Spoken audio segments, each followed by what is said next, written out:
Assalamualaikum warahmatullahi wabarakatuh. Salam budaya.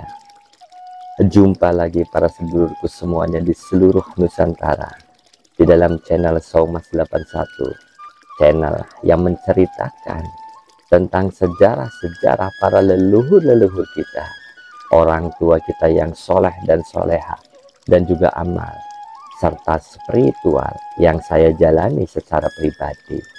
Apa kabar para sedulurku semuanya?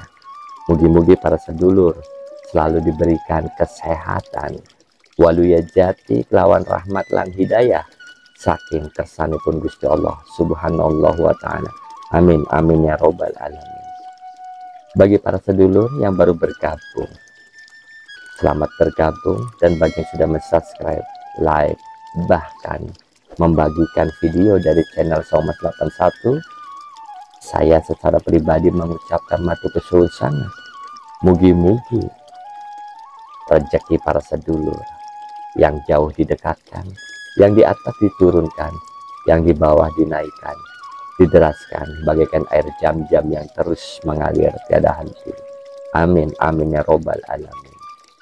Izinkan di kesempatan malam hari ini saya menceritakan tentang sejarah yang masih berkaitan dengan cerita sebelumnya tentang Keraton Kanoman, yaitu kisruhnya perebutan tahta dan awal adanya makam Jabang Bayi.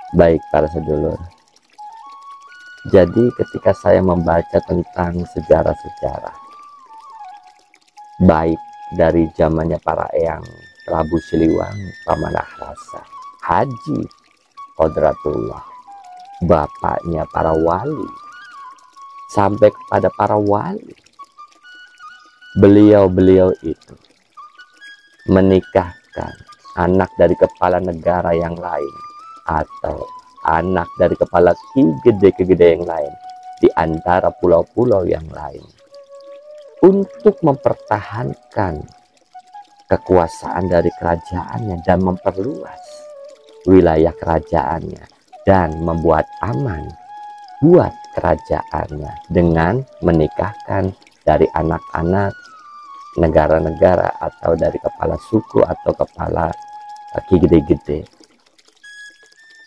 Jadi Allah meridhoi akan hal itu karena mereka juga mensiarkan Islam agar Islam itu aman dalam menjalankan perintahnya bagi pemeluknya di daerah tersebut. Bukankah seperti itu para sedulur ya?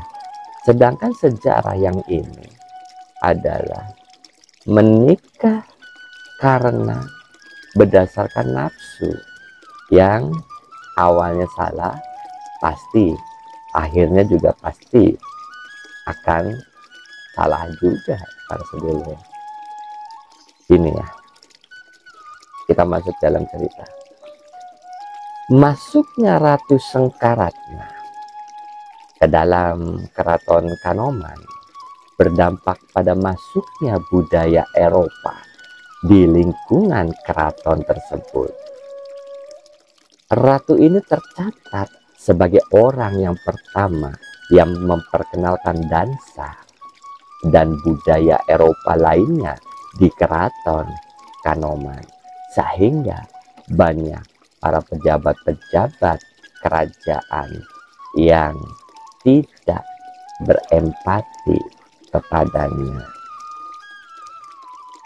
Buah pernikahan antara Ratu Sengkaratna dengan Sultan Muhammad Komarudin II melahirkan seorang putra yang diberi nama Pangeran Angta. Pangeran ini sangat mirip sekali dengan ibunya. Kulitnya putih sebagaimana kulitnya orang Eropa dan berambut pirang dan juga bermata biru. Sampai sekarang juga mungkin bisa para sedulur buktikan masih ada yang seperti itu di lingkungan keraton. Mangga silakan lihat aja.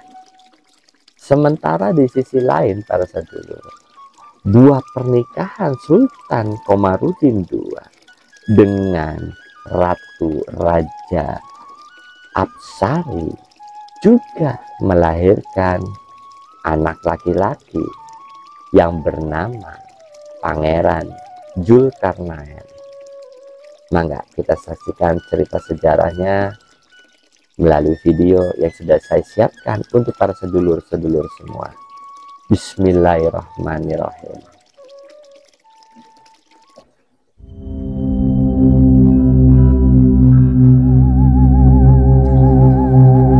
Pada tahun 1873, Sultan Muhammad Komarudin II wafat.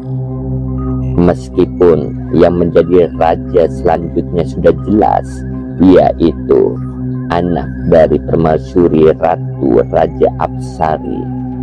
Akan tetapi Ratu Sengkaratna yang didukung para pengikutnya ingin merajakan anaknya Pangeran Anta, sehingga kisruh perebutan tahta di Kesultanan Kanoman mencuat. Para kerabat keraton Kanoman terpecah menjadi dua. Ada yang mendukung Pangeran Anta dan ada yang mendukung Pangeran Zulkarnain. Kisruh perebutan tahta ini tidak sanggup ditangani oleh Residen Cirebon, sehingga mereka meminta Gubernur Jenderal Belanda di Batavia. Namun Gubernur Jenderal Belanda menolak ikut campur urusan tahta di Keraton Kanoman, serta menyerahkan masalah tersebut ke para pembesar Kesultanan Cirebon.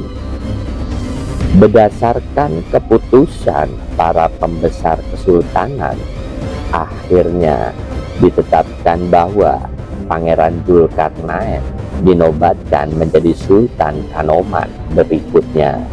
Meskipun demikian, untuk menghibur pihak Ratu Sangkaratna, para pembesar kerajaan juga memberikan setengah kekayaan Sultan Muhammad Komarudin II kepada mereka. Dari kekayaan yang didapat, Pangeran Anta kemudian membuat kediaman khusus di sebelah barat disebut Siti Hinggil. Sekarang tempat tersebut menjadi perguruan taman siswa.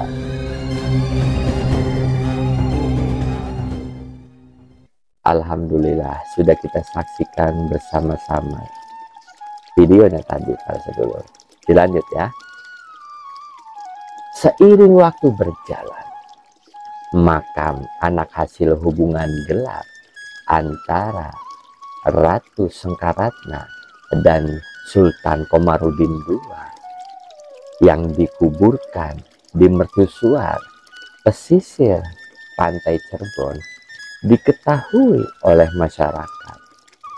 Bukankah seperti itu ya para sedulur?